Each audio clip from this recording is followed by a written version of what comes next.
बिस्मिल्लाहिर्रहमानिर्रहीम जी। Pakistan ordinance factory वाह cantt के हर 2 साल के बाद इलेक्शन का शेड्यूल होता है और इस बार कल 3 जनवरी को पोलिंग डे है और हमारे साथ इस वक्त मौजूद हैं लिबरल डेमोक्रेटिक ग्रुप के मरकज़ी सदर हैं जी जनाब उम्मीदवार हैं सदर के ज़ियाउल इस्लाम साहब और जनरल सेक्रेटरी के उम्मीदवार हैं अमूदुर्रहमान ख़ान साहब।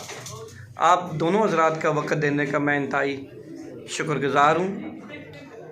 सबसे पहले ज़ियाउल इस्लाम साहब से मेरा सवाल है कि हज़रत ये बताइएगा कि जो कल पोलिंग होने जा रही है इसमें तकरीबन कितने आपके वोटर हैं जो कल वोट कास्ट करेंगे जी? बिस्मिल्लाहिर्रहमानिर्रहीम।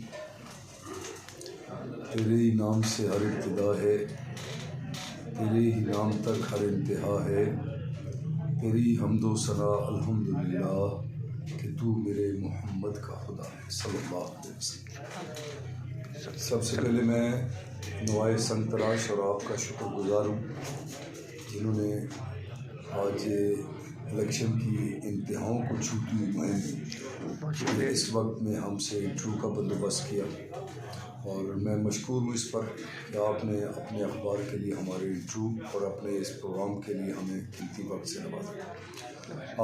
आपका सवाल है कि कल इंशाअल्लाह अल्लाह के फजल करम से हमारा 2022-23 के जनरल का इलेक्शन होने जा रहा है और 3 तारीख को इंशाअल्लाह 3 जनवरी 2022 इलेक्शन का दिन है और पूरे पीएफ के एम्प्लॉइज़ वर्कमैन कैडर से मुताल्लिक तमाम लोग, चाहे वो कराची सुमैनी से हों, कराची से हों, सिलवाल फैक्ट्री से मुताल्लिक हों, हवेलिया फैक्ट्री से मुताल्लिक हों या पीएफ वाह से मुताल्लिक हों, वो लोग सदारती इस इलेक्शन के लिए अपनी मनपसंद उम्मीदवार को वो वोट कास्ट करेंगे और लगभग उनकी तादाद तकरीबन 20,000 के करीब बनती है इंशाल्लाह। 20,000 के करीब। आखिरी सवाल मैं आपसे पहले पूछूंगा कि आप कितने मुतमिन हैं कि कल फैसला आप समझते हैं कि आपके हक़ में होगा? काइंडली ये थोड़ा सा। अल्हम्दुलिल्लाह रब्बिल आलमीन इस पूरी इलेक्शन मुहिम में आपकी दुआओं से इलेक्शन के जीतने के लिए असबाब की दुनिया में जितने असबाब चाहिए होते हैं, सबसे पहली बात तो ये ज़हन में रखें कि अल्हम्दुलिल्लाह इस वक्त आपकी जितनी करीम क़यादत है, चाहे वो साबका सदूर हों, जनरल सेक्रेटरी हों या मौजूदा क़यादत हो, अल्लाह के फजल करम से उनमें से बाबा मोहम्मद अकरम साहब हमारे बहुत मोस्ट सीनियर साबिक सदर हैं। इसी तरह हमारे साबका सदूर में से राजा औरंगज़ेब साहब हैं, इसी तरह साबका सदूर में से तारिक महमूद भट्ट साहब हैं, साबका सदूर में से आबिद नज़ीर कियानी साहब हैं, जनरल सेक्रेटरी साहबान में से 2 दफ़ा जनरल सेक्रेटरी मुंतखब होने वाले राना ज़फ़र इकबाल साहब हैं, 2 दफ़ा जनरल सेक्रेटरी मुंतखब होने वाले जनाब ताहिर हमीद भट्ट साहब हैं और ऐसे ही एक तवील फहरिस्त है। अगर मैं उनके नाम लेता रहूँ तो ये पूरा इंटरव्यू उसी में वक्त सर्फ हो यानी कि इतना बड़ा पैनल आपकी हिमायत में सरगर्दा है। इसकी मैन वजह कि अल्लाह का ये इतना करम है, हम एक बयानिया लेके निकले और पूरी वो तरजीहात जो हमारे मज़दूर की बुनियादी ज़रूरत हैं उनको लेके निकले और पूरे सिलेक्शन मुहिम का जो हमारा माटो बना है, सच बोलिए, सच सुनिए और सच का साथ दीजिए। इंशाअल्लाह इस बयानिए पर अल्लाह के फजल करम से अव्वल दिन से सच बोला है, लोगों ने सच सुना है और जितने लोग भी हमारे हम कदम हुए हैं वो अल्लाह के फजल करम से सच का साथ हमारे पास माशाल्लाह से अल्हम्दुलिल्लाह। इसलिए इत्मीनान कल्ब की कोई वजह नहीं, मेरे दिल को कोई इत्मीनान ठीक हो गया कि हम ये इलेक्शन हार जाए। ठीक है, एक बहुत ही हमारे पास एक कड़वा सवाल है वो भी आपसे करेंगे और सच जानने की कोशिश भी करेंगे। जनरल सेक्रेटरी का एक ओहदा बहुत एक अहम उसका रोल होता है, तो आप दोनों हज़रात से स्पेशली जनाब अमूदुर्रहमान साहब से मेरा सवाल है कि आप दोनों हज़रात 2019 का एक लॉ था तो जो मुख्तलिफ़ स्टेजेस पर आप उसके ख़िलाफ़ भी बोलते करते रहे हैं, तो क्या अमूदुर्रहमान साहब आप समझते हैं कि आपको कामयाबी मिलेगी और उसके ख़िलाफ़ 2019 के जो कानून है उसके ख़िलाफ़ स्टैंड लेंगे? इस मुतालिक थोड़ा सा बताइएगा जी। बिस्मिल्लाहिर्रहमानिर्रहीम। सबसे पहले तो मैं आपका बेहद मशकूर हूँ कि आपने अपने कीमती वक्त से हमें नवाजा और हमारा यहाँ पे इंटरव्यू करने आए। जनाब अली, ये जो इलेक्शन होने जा रहा है, ये इलेक्शन नहीं है, ये रेफरेंडम है। इसका बुनियादी नुकता ही हमारा 2019 रूल है, क्योंकि हमारा ये पैनल इसके अगेंस्ट है। 2019 रूल के तहत नहीं, यहाँ पे 1973 के आइन के तहत हम लोगों को तहफ़्फ़ुज़ है। गवर्नमेंट एम्प्लॉइज़ 1973 आइन के तहत यहाँ पे सेफ हैं और वो अपनी इस पर समझते हैं, क्योंकि 1973 के आइन के तहत तमाम गवर्नमेंट की जो मराहत है उससे वो मुस्तफ़ीद हो सकते हैं। जैसे असिस्टेंट पैकेज है, अगर 1973 के आइन के तहत आप गवर्नमेंट एम्प्लॉइज़ हैं तो वो आपको मिलेगा। TADA आपको गवर्नमेंट का जो बेनिफिट है वो आपको मिल सकता है। रीइंबर्समेंट है मेडिसिन वाला, वो आपको बेनिफिट मिलेगा।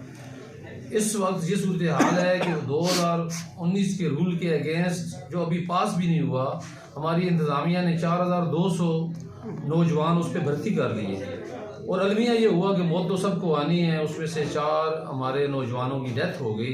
तो तब इस रूल 2019 की जो कमज़ोरियाँ थी और जो खामियाँ थी वो हमारे सामने आई कि उनको नवाज शरीफ जो जिस वक्त हुकूमत में थे तो उन्होंने गवर्नमेंट की तरफ से असिस्टेंट पैकेज सरकारी मुलाजमीन के लिए रखा था। तो वो कमो बेश 60-70 लाख था अगर दौरान सर्विस किसी की डेथ हो जाए। उन 4 जिनकी डेथ हुई यहाँ पे नौजवानों की, उनकी फैमिलीज अभी तक वो राह देख रही हैं, उनको किसी किस्म का असिस्टेंट पैकेज कोई मराहत नहीं मिली। टोटली उन्हें सिर्फ 60,000 की वेलफेयर ग्रांट मिली है। इससे ये ज़ाहिर होता है कि 2019 rule PF employees government employees के लिए सूटेबल नहीं है। हम 1973 के आइन के तहत हैं, उसी के मुताबिक सर्विस करना पसंद करते हैं। और एक बात और भी मैं आपको बताना चाहता हूँ, 2005 का जो रूल था उस पे 2016 में तमाम PF के मुलाजमीन से ऑप्शन लिया गया था कि आप आया नए कवानीन के तहत, नए रूल के तहत सर्विस करना चाहते हैं या 1973 के आइन के तहत। अच्छा। तो पूरी PF के जो हमारे मजदूर भाई हैं, उन्होंने स्केल 1 से 16 के जो हमारे एम्प्लॉइज थे, उन्होंने इसको यकसर मुस्तरद कर दिया था। ठीक है। तो फिर इसकी ऐसी क्या वजह है कि हमारे मद्दे मुकाबल पैनल अपना कंधा फराम कर रहे हैं कि 2019 रूल होना चाहिए, इस पे तजावीज़ दे रहे हैं। जब इन्होंने तजावीज़ दी उससे कमोबेश 6 माह पहले 28 मई 2019 को ये रूल MODP में जा चुका था। तो ये जो सा इन्होंने तजावीज़ दी वो 23/11/2019 को। तो ये मैं समझता हूँ कि हमारे लिए ज़हर कातल है। 2019 रूल को हम किसी सूरत में मानने के लिए तैयार नहीं है। अगर हमारे पैनल पे एतमाद अवाम ने किया, जैसा कि नज़र आ रहा है, अवाम का जोशो खरोश, हवेलियाँ गए, सिंजवाल गए और यहाँ पे जिस फैक्ट्री में गए, इवन के हमारे मध्य मुकाबले जनरल सेक्रेटरी की जो सर्विसेज ग्रुप है वहाँ पे गए, अवाम ने बड़ी पजीराई दी, बड़ी मोहब्बत से उन्होंने हमें नवाजा। हमें उम्मीद है कि इंशाअल्लाह हमारा पैनल कामयाब हो के 2019 के रूल में रुकावट खड़ी करेगा। इसको बिल्कुल यकसर आगे भी मुस्तरद कर चुके हैं। अभी भी अवाम के एतमाद हमें इसी पे मिल रहा है कि हम इसको यकसर मुस्तरद करेंगे। और जो 4200 जो नौजवान भर्ती हुए हैं, इस पे इंशाअल्लाह हम कोशिश करेंगे कि इनको कन्वर्ट करके 1973 के आइन के तहत परमानेंट मुलाजम कंसिडर किया जाए और इंशाअल्लाह अल्लाह पाक हमें इस पे कामयाब करें। गुज़िश्ता जो सदर और जनरल सेक्रेटरी थे 2 साल टेन्योर ने, उसमें किसी इन्होंने आवाज़ आपकी तंजीम ने उठाई है, नहीं उठाई थी, उसका थोड़ा सा आवाज़ हमें बताएं। बिल्कुल, ये कैंटोनमेंट के जब इलेक्शन हुए थे तो इसमें जब सूरत हाल सामने आई कि ये 2019 का रूल MODP में 28 मई 2019 को जा चुका है, तो उस पर हमारी फेडरेशन ने यहाँ के मिनिस्टर से इसको रोकने के लिए कहा और अपने बाकी जो बेनिफिट्स थे उसके लिए बातचीत की। तब जाके पता चला कि 28 मई 2019 को रूल MODP में जा चुके हैं। तो फिर इन्होंने अपने जो 4 शोहदा थे हमारे अगस्त के महीने में, आपके सामने ही है कि एक अलमनाक हादसा हुआ एक्सप्लोजिव फैक्ट्री में, उन शोहदा के जो प्रोग्राम था उसमें ये इन्होंने वजाहत की कि हम मिनिस्टर से मिले, हमने 2019 के रूल की बात की, मुलाजमीन के बेनिफिट की बात की, लेकिन सरवर खान साहब ने इनको लिफ्ट नहीं कराई और इनको जवाब दे दिया कि मैं इस मामले में बेबस हूँ। सिर्फ मैं ही नहीं बल्कि इमरान खान साहब भी बेबस हैं। तो इस वजह से इन्होंने फिर शोहदा के प्रोग्राम में इसकी वजाहत की और अवाम ने इनके बयानिए को तस्लीम करते हुए इन्होंने बड़ी जुर्रत का मुजाहरा किया, क्योंकि किसी मिनिस्टर के अगेंस्ट स्टेज पर आकर किसी से इस तरह बात करना, किसी के मतलब आगाह करना बड़ा मुश्किल होता है, क्योंकि ये भी लोकल बॉडीज़ थी और इन्होंने जब वजारत की तो आवाम ने इन पर भरपूर एतमाद किया और कैंटोनमेंट के इलेक्शन में इन मिनिस्टर साहिबान के जो उम्मीदवारान थे उनको शिकस्त का सामना करना पड़ा और 8 सीटें इनके जो मदे मुकाबल पैनल थे या हुकूमती सिलसिला था उनके उम्मीदवारान थे उनको कामयाबी हुई और मिनिस्टर जो उनसे थे इनकी जो पार्टी थी सिर्फ 2 सीटें ले सकी। तो मेरे ख्याल में इन्होंने बड़ी जुर्रत का मुजाहरा किया है। इसके लिए पूरी PF की जो आवाम है एम्प्लॉइज़ हैं इसके इनके मशहूर है। ये तो चले हो गया कि आपका वो गुफ्तन और नशिस्तन वाला एक है, लेकिन ये क्या आप तमाम एसोसिएशन और मुलाजिम जितने कारकुन हैं PF के उनके लिए ये एक शर्मिंदगी का बायस नहीं है कि जो 4 शहादतें होगी है, आप बता रहे हैं कि सिर्फ 60,000 का उनको पैकेज मिला है? क्या ये आपके लिए इंतहाई यानी कि अफसोस का मकाम नहीं है कि कोई लीडरशिप उनके लिए कुछ कर नहीं सकी? इसके लिए इन्होंने हमारे जो लीडरान थे जो ये अगस्त के महीने में शहादतें हुई हमारे नौजवानों की, इसमें स्टाफ भी था, हमारा वर्कमैन कैडर भी था, तो उसमें इन शहादतों में इन्होंने कोशिश की कि इन्हें फ़ौजी एजाज़ के साथ दफनाया जाए। और शुक्र अल्हम्दुलिल्लाह PF की हिस्ट्री में पहली दफ़ा ऐसा हुआ कि इनको फ़ौजी एजाज़ के साथ बाकायदा प्रोटोकॉल के तहत वेलफेयर क्लब में इनका जनाजा हुआ और इनके इस्लामी दे के बाकायदा इनको दफन किया गया। तो इसके लिए शर्म की बात तो ये है कि हमारे ये 4,200 नौजवान जो भर्ती हुए हैं, रूल 2019 अभी कम्प्लीटली पास नहीं हुआ, इसके अगेंस्ट ये भर्ती जो हुई है ये सरासर नाइंसाफ़ी है, नौजवानों के साथ भी ज़्यादती है। इस POF के जो स्ट्रक्चर है इसको भी ये तब्दील करने के लिए जो इंतज़ामी अमूर में डिस्टर्बेंस पैदा की जा रही है, ये कोई कुछ आइंद नहीं है, इस अदारे के तबाही का बहस बनेगी। और अगर ये काविश इनकी ऐसी ही चलती रही, ये मजदूर नहीं रहेगा, इसको तहफ़्फ़ुज़ नहीं रहेगा, तो ये अदारा कैसे रहेगा? ठीक है, हम तो इस पे यही कर सकते हैं कि इंशाल्लाह एफर्ट करेंगे कि इनको परमानेंट किया जाए, परमानेंट 1973 के आगे इनको परमानेंट किया। ठीक हो गया जी। ज़ियाउल इस्लाम साहब, आपका मुखालिफ ग्रुप आप ज़ाती तौर पर ये भी अटैक करता देखा गया है, कुछ थोड़ा सा फ़िरका बंदी के हवाले से भी थी। क्या वाकई आपने कोई टाइल उखेड़ी थी, कोई ऐसी कोई बात थी? ये बात होनी चाहिए थी, ये क्यों मसाले के हवाले से ये सियासत क्यों इसमें इंटर हुई है? ये थोड़ा सा या माशाल्लाह आपने बहुत अच्छा सवाल किया है। इस वक्त ये ट्रेडमार्क है सवाल, ये सिर्फ आप ही नहीं कर रहे, मैं जहाँ भी कहीं आवाम से मुखातिब होने पहुँचा तो हर जगह पे चूँकि उनका एक प्रोपेगेंडा था और ये उनका पुराना रवायती तरीका है कि मुखालिफ उम्मीदवारों पे ये एक इलेक्शन टैक्ट वो बोलते हैं, ये इलेक्शन टैक्ट है कि उन पे इल्ज़ाम तराशी की जाए और फिर भरपूर प्रोपेगेंडे के ज़रिए उनको जज किया जाए और इलेक्शन जीता जाए। लेकिन इस दफ़ा अल्लाह का करना ये हुआ कि उनका पाला एक मौलवी के साथ पड़ा है अल्हम्दुलिल्लाह, और उन्होंने सरासर झूठ बोला और सरासर झूठ पर मबनी प्रोपेगेंडा किया।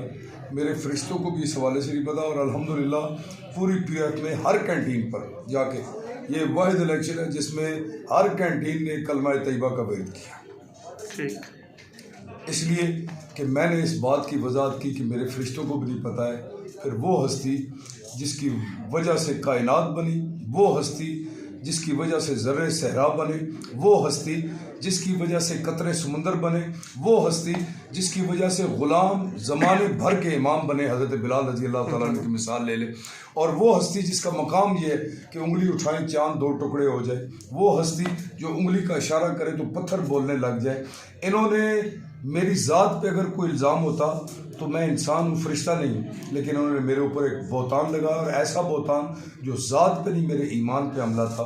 अल्हम्दुलिल्लाह मैंने डट के इस इल्ज़ाम और इस बोतान को रद्द किया और अवाम ने इस सच्चाई का साथ दिया और जहाँ भी गया अल्लाह के फजल करम से, जब तक मैं नहीं पहुंचा था इनका प्रोपेगेंडा कारगर था, लेकिन जब मैं पहुंच गया और मैंने वजाहत की अल्हम्दुलिल्लाह इनके लिए वहाँ मेरा ख्याल है इनके बहुत ही अगेंस्ट वो माहौल बना और इंशाअल्लाह PF की अवाम अब इस बात को समझ चुकी है कि ये ओछे हथकंडे जो इनको हकीकत में वो शिकस्त जो दीवार पे नोश्ता दीवार बन गई वो नज़र आई और इस बोतान की तरफ वो गए और अल्लाह के फजल करम से ये बोतान अब इनके गले का फंदा बन चुका। जी ठीक है। वैसे इस चीज़ को इस इलेक्शन में सियासत में ये चीज़ दखल नहीं होनी चाहिए थी।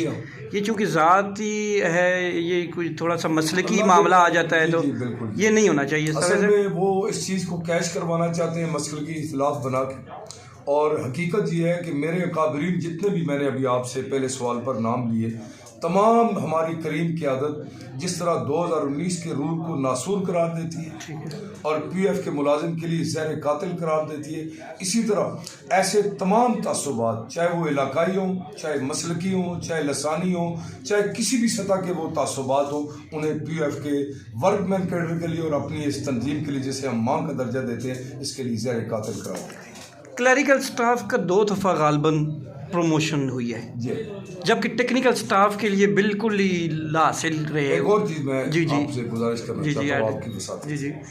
आज ही तकरीबन कुछ दोस्तों के साथ मेरा मशवरा हुआ कि चूँकि बहुत सारे लोग नासमझी में इस बोतान के फैलाने में शरीक हुए, अच्छा, उनके लिए मेरा आपकी वसात से ये पैगाम है कि देखें, ये बोतान था, झूठ था और सरासर झूठ था, और इसका हकीकत के साथ ज़रा बराबर भी कोई ताल्लुक़ नहीं। इसलिए चूँकि खैरुन्नास मैं यनफ़उन्नास, रसूलुल्लाह सल्लल्लाहु अलैहि वसल्लम का फरमान है कि तुम में से बेहतरीन लोग वो हैं जो लोगों के खैर के लिए काम करें, बेहतरी के लिए काम करें। तो उस हवाले से अल्हम्दुलिल्लाह हमारा दिल इस चीज़ को गवारा नहीं करता कि किसी भी हमारे भाई मजदूर को दुनिया का कोई भी नुकसान हो, और ना ही हम चाहते हैं कि उनको उखरवी नुकसान हो। जाहिर है जब कोई झूठ बोलेगा, झूठ का साथ देगा और बोतानबाजी करेगा, तो जाहिर है उसका उखरवी नुकसान होगा।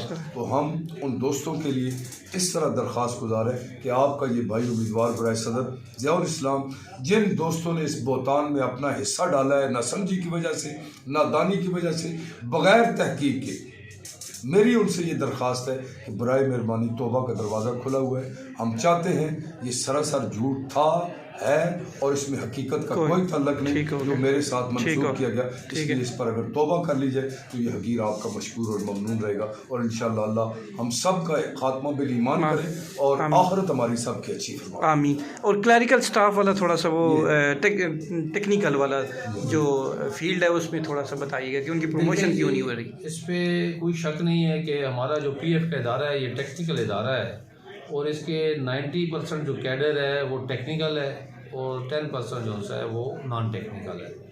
और ये जो टेक्निकल कैडर है ये अपनी जान हथेली पे रख कर बारूद के ढेरों पे अपनी ड्यूटी सर अंजाम देता है, तपती हुई भट्टियों पे, जदीद मशीनों पे और ऐसी मशीनें चला के ये आमदनी में एक ऐसा इजाफा करता है कि हमारी फ़ौज गोला बारूद से लैस होकर दुश्मन की आंखों में आंखें डाल के ये बात कर सकते हैं।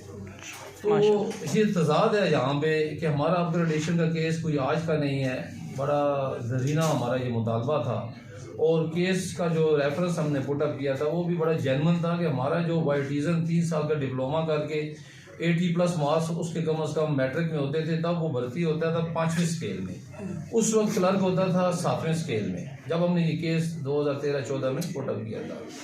फिर ऐसा हुआ कि बाद में अपग्रेड वो हो गए तो वो 7वें से 9वें स्केल में चले गए।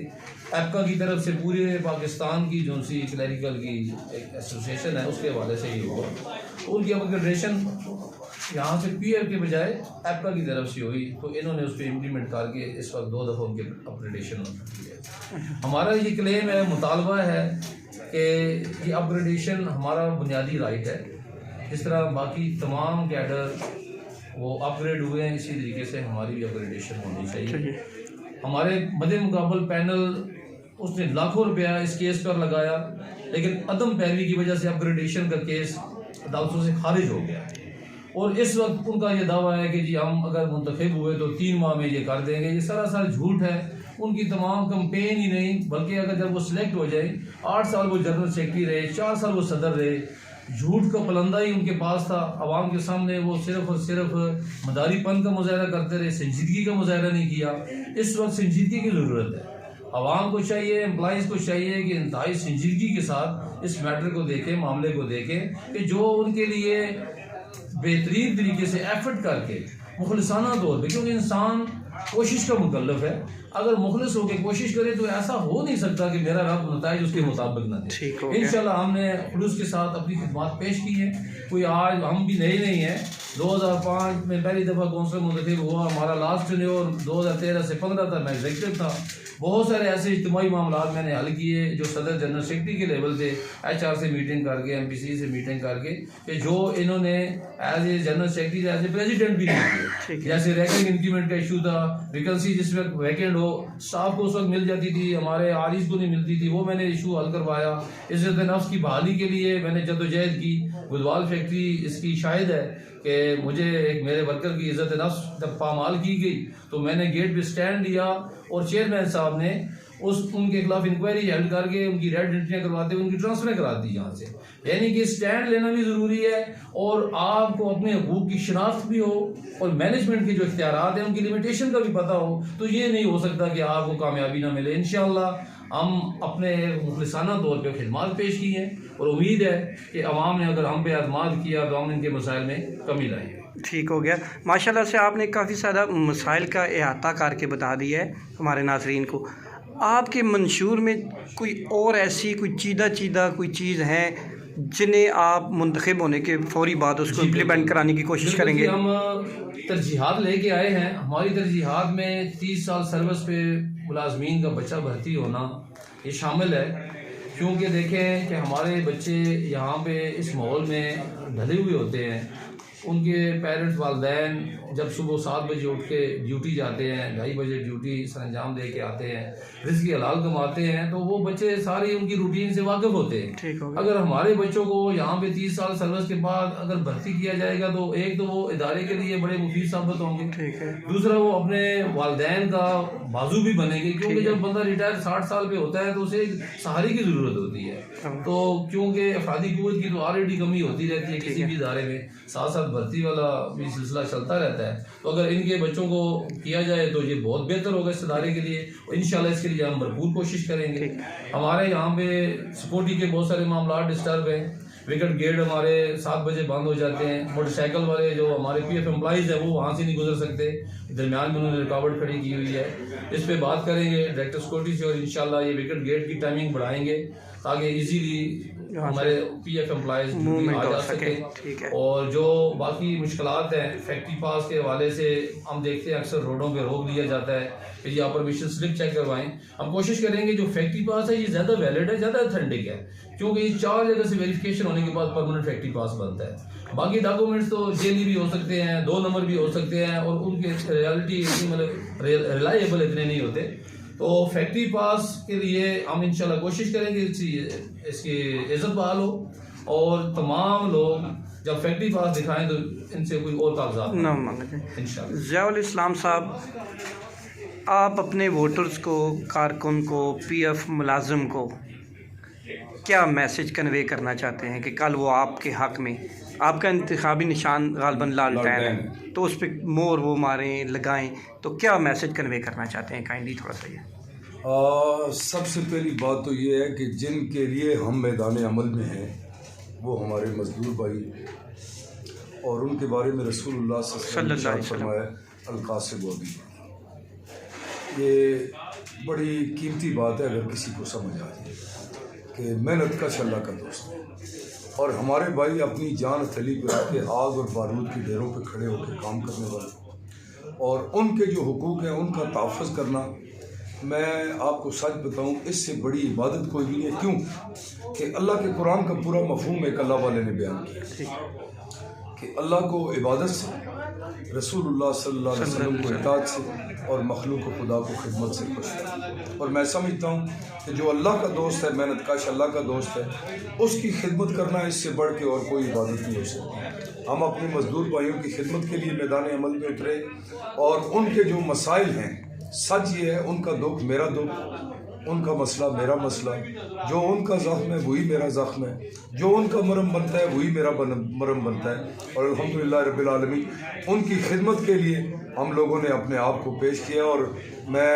उन तमाम मेहनत कश दोस्तों का मशकूर हूँ जिन्होंने इतनी मोहब्बतों से नवाजा, इतने प्यार से नवाजा, इतना इत्मीनान हमें अता किया कि आज इलेक्शन होने से पहले आपके सामने मैं ये बात कर सकता हूँ कि इंशाअल्लाह कल आने वाला दिन मज़दूर लालटेन पे मोहर लगाएगा और अल्लाह के फजल करम से लालटेन के उम्मीदवारों को कामयाब बनाएगा। इस पर मैं तमाम मज़दूर दोस्तों का दिल की अथाह गहराइयों से मशकूर हूँ।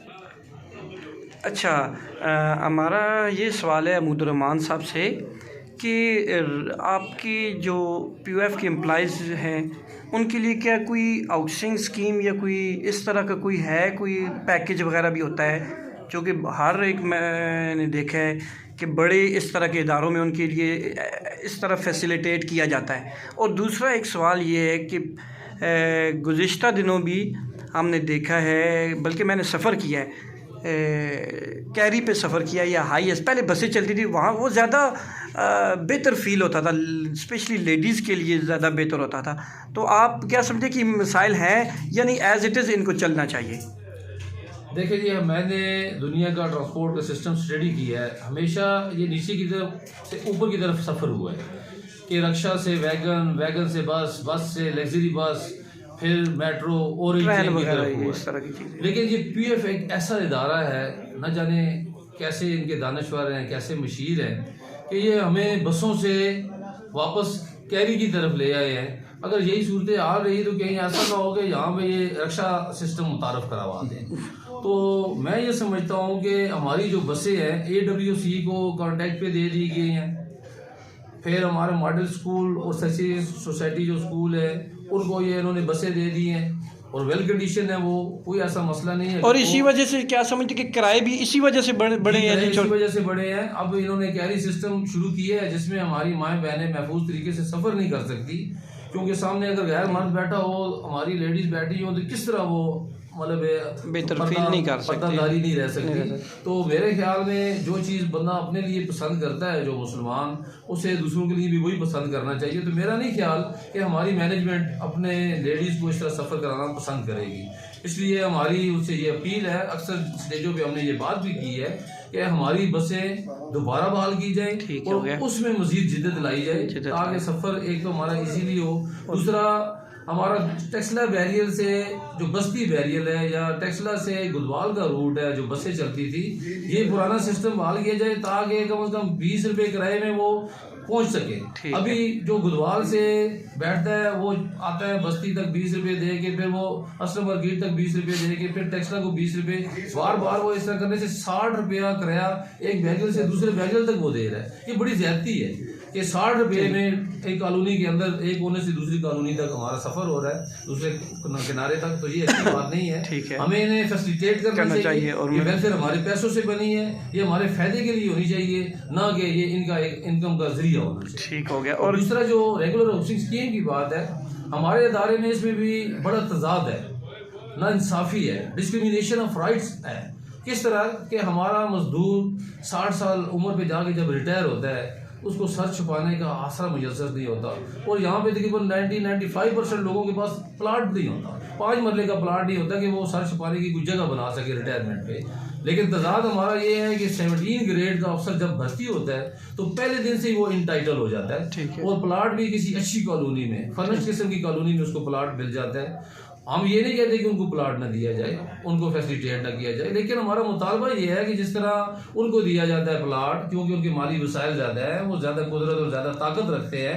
हमारा जो मजदूर है इसके पास माली वसाइल भी नहीं है, इतनी ताकत कुदरत भी नहीं रखता, इसके लिए ज़्यादा ज़रूरी है। इसलिए जब वो 25 साल उसकी सर्विस कंप्लीट हो जाए उसको एक 5 मरले का प्लाट मिलना चाहिए ताकि रिटायरमेंट में वो अपना सर छुपाने का उसे कोई आसार मैसर हो। जी ठीक है। अच्छा, सदर के जो उम्मीदवार हैं जी ज़ियाउल इस्लाम साहब, सर यहाँ पे कोई ओवर टाइमिंग का थोड़ा सा इशू है, तो वो काफ़ी डिस्कस हो रहा है, तो क्या समझते हैं कि आप वो कुछ कर पाएंगे इस हवाले से? थोड़ा सा ये बताइए। बिस्मिल्लाहिर्रहमानिर्रहीम। पहली बात तो ये है कि इस दुनिया में, ये असबाब की दुनिया में अल्लाह ताला ने कोई चीज़ ऐसी रखी है जो नामुमकिनात में से हो। इसीलिए आप जब गाड़ी पे बैठते हैं तो ये दुआ पढ़ते हैं, सुब्हानल्लज़ी सख़र लना, पाक है अल्लाह आपकी ज़ात जिसने हमारे लिए हर चीज़ को मुसक्कर मुसक्कर कर दिया। ठीक हो। तो माशाल्लाह हम पाकिस्तान के उस इदारे के मज़दूर हैं और मेहनत कश हैं जो अपनी पूरी तारीख में कभी लॉस में नहीं गया और हमेशा मुनाफा बख्श रहा। ठीक। उसकी एक वजह तो फोर्स बिहाइंड फोर्सेस, अपनी फोर्स को, अपने जानबाजों को, अपनी बहादुर अफवाज को असला की उनको प्रोवाइड करना, और उसके लिए ये मज़दूर सुबह 7 से लेके टिलें भी लगे अगर रात 10 तक, बल्कि हफ्तों भी इसे काम करना पड़ा तो अल्हम्दुलिल्लाह इसने काम किया। और आप यकीन मानिए मैं कई ऐसे लोगों को जानता हूँ कि जो लोग सुबह 7 बजे से लेके सुबह अंधेरे निकलते हैं और शाम को अंधेरे वापस आते हैं, यानी सोता हुआ बच्चों को देखते हैं और वापस आते हैं तो उनके बच्चे फिर थक हार के पढ़ लिख के जब घर पहुँचते हैं वो सोए हुए होते हैं। यानी वो अपनी ड्यूटी आवर्स पूरी करने के बाद अपने बच्चों का इस महंगाई के दौर में पेट पालने के लिए और टाइम लगाते हैं। जो इदारे की भी ज़रूरत है, उन मज़दूरों की भी ज़रूरत है, लेकिन पिछले कुछ अरसे से ये एक अजीब किस्म की प्रैक्टिस इदारे में शुरू है कि 4-4, 6-6 महीने का उनका लगाया हुआ टाइम उनको नहीं मिलता, बल्कि बिलों की सूरत में। पहले ऐसे होता था हर पे स्लिप पे, हर महीने की पे स्लिप पे जिस तरह उनको तनख्वाह मिलती है बुनियादी, इसी तरह उनको ओवर टाइम के पैसे मिलते थे। लेकिन अलमिया ये है अब 6-6 महीने तक उनको ओवर टाइम नहीं दिया जाता। इंशाअल्लाह हम, चूँकि ये दौर जो है जंग जदाल का नहीं है, लड़ाई मार कुटाई का नहीं है, इंसानियत के साथ बैठ के हम मुज़ाकरात करेंगे, दलील के साथ बात करेंगे। और मैं उम्मीद करता हूँ हमारी शहे दिमाग इंतज़ामिया जो आला ओहदों पे बैठे हुए हैं, बड़े आला दिमाग रखते हैं, इंशाअल्लाह वो हमारी दलील को सुनेंगे भी और इंशाअल्लाह मज़दूर के मसाइल हल भी करेंगे। और आपकी वसातत से मैं उन तक ये पैगाम भी पहुँचाना चाहता हूँ कि जो टीम आपके पास आ रही है वो अवाम की खिदमत का जज्बा लेके आ रही है।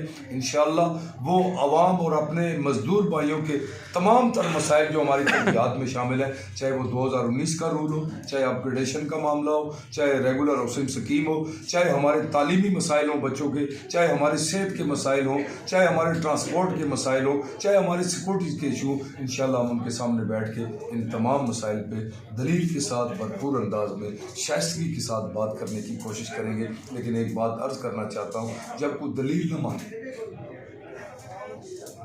इंसान की फितरत है वो दलील मानता है, इसीलिए अल्लाह ने 1,64,000 अंबिया भेजे, अपनी समावी किताबें नाजिल की। इंसान को दलील की ज़रूरत होती है, इसकी फितरत में शामिल है। और जब कोई दलील न मांगे तो आप क्या करेंगे? हम दलील के साथ इंतज़ामिया का दरवाज़ा खटखटाना चाहते हैं ताकि वो तमाम लोग इन मज़दूरों की जोरियाँ भर भर के जो दुआएँ इसके मुस्तहिक़ बन जाए। अल्लाह हमें भी और उनको भी सुकून फरमाए। जज़ाकल्लाह खैर। जी, काफ़ी सैर असल गुफ्तगू हमारे साथ की है जी। लेबर डेमोक्रेटिक के सदर के उम्मीदवार जनाब ज़ियाउल इस्लाम और जनरल सेक्रेटरी के उम्मीदवार हमूद रहमान ख़ान साहब ने जी हमारी नेक ख्वाहिशात भी आपके साथ है जी। कल इस वक्त इंशाअल्लाह नतीजा जो है वो भी उम्मीद है कि अनाउंस होने के करीब होगा, इसके हवाले से आप बेहतर समझते हैं। तो इंशाअल्लाह आपसे भी आइंदा भी मुलाकात रहेगी और आपके जो जानने वाले वोटर स्पेशली कारकुन हैं, जो खामोश मुजाहिद है, उन्होंने आपका मैसेज बहुत अच्छी तरह से सुन लिया होगा और वो बेहतर फैसला करने वाले हैं। ठीक है जी, आपसे इजाज़त चाहते हैं जी। आपका भी हम शुक्रिया अदा करते हैं। जज़ाकल्लाह जी। एक चीज़ है में रहनी चाहिए कि हम कोशिश के मुकल्लिफ हैं। अल्लाह ताला ने हमें कोशिश का मुकल्लिफ रखा है और ख़ुद ऐलान किया इन्नल इंसान इल्ला मा सआ। हम कोशिश कर रहे हैं और कोशिश करेंगे और नतीजा मेरे अल्लाह के हाथ में। अल्लाह के फज़ल करम से लालटेन और मेरे फ़कीर भाई हमूद रहमान और इस हकीर ज़ियाउल इस्लाम की इंशाअल्लाह फ़तह का दिन है और मज़दूर की फ़तह का। मज़दूर बहुत शुक्रिया जी। इंशाअल्लाह आइंदा मुलाकात होगी आपसे। बहुत शुक्रिया। अल्लाह हाफ़िज़।